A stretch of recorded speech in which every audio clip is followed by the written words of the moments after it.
বন্ধুরা, সকালবেলা উঠে চলে এসেছি নিচের যে বাগানটা আছে সেটাতে। এবার আমার গাছগুলো তোমাদের দেখাই। নিচে এই দেখো একটা পেঁপে গাছ হচ্ছে, এখানে একটা পুঁই শাক বেশ মোটা হয়ে হচ্ছে। দেখো পাতাগুলো দেখো কত বড় বড়, দেখেছো কত বড় পাতা। এই দেখো ডোনা ক্রমাগত চিল্লে আছে, জানো ডোনা আমার পেট। এই দেখো দেখেছো, যারা ভিডিও দেখো তারা তো জানো ডোনাকে।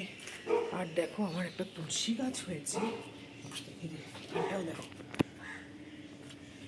আমার এই তুলসী গাছটা দেখো কত বড় হয়ে, মানে ঝাঁকড়া, বট গাছের মতো ঝাঁকড়া, দেখেছো পুরো বট গাছের মতো। দেখে না আমি জড়িয়ে ধরি, জানো এত আমার ভালো লাগে। গাছটার চারিদিকটা তোমাদের দেখাচ্ছি ঘুরে ঘুরে। এই দেখো কত বড়, দেখেছো গাছটা বিশাল বড় আর ঝাঁকড়া। এরকমভাবে আমি গাছটাকে জড়িয়ে ধরে রাখি, জানো এত ভালো ফিলিংস। আর এটা তো ভেষজ গাছ, কত ভালো, দেখো কত বড় একটা গাছ, দেখেছো। मैं तुलसी तेरे आंगन की, मैं তুলসী, দেখেছো আমার আঙ্গনের তুলসী দেখো কত সুন্দর। এইদিকে একটা গাছ চলে গেছে, কুমড়ো গাছ কতটা চলে গেছে দেখো ওই পর্যন্ত, একদম নিচের দিকে। তাহলে তুলসী গাছটা তোমাদের কেমন লাগলো জানাবে, ঠিক আছে। কি সুন্দর, আরও আছে তুলসী গাছ, সেইগুলো এর মতো এত সুন্দর নয়। যে কুমড়ো গাছের ডগা নিচের দিকে পড়ে গেছে, তুলে দিলাম।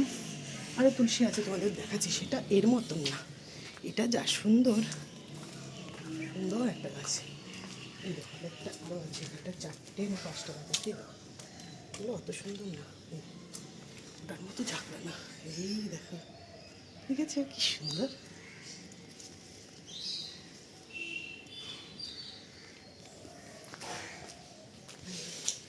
পেঁপে গাছ আছে,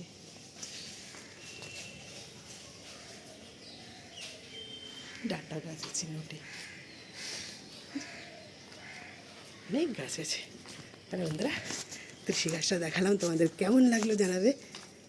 তো ভালো আছি, ভালো থাকবো, তোমরা সকলে ভালো থাকো, সকলকে ভালো রাখো, এই বলে ব্লগটি শেষ করে দিচ্ছি।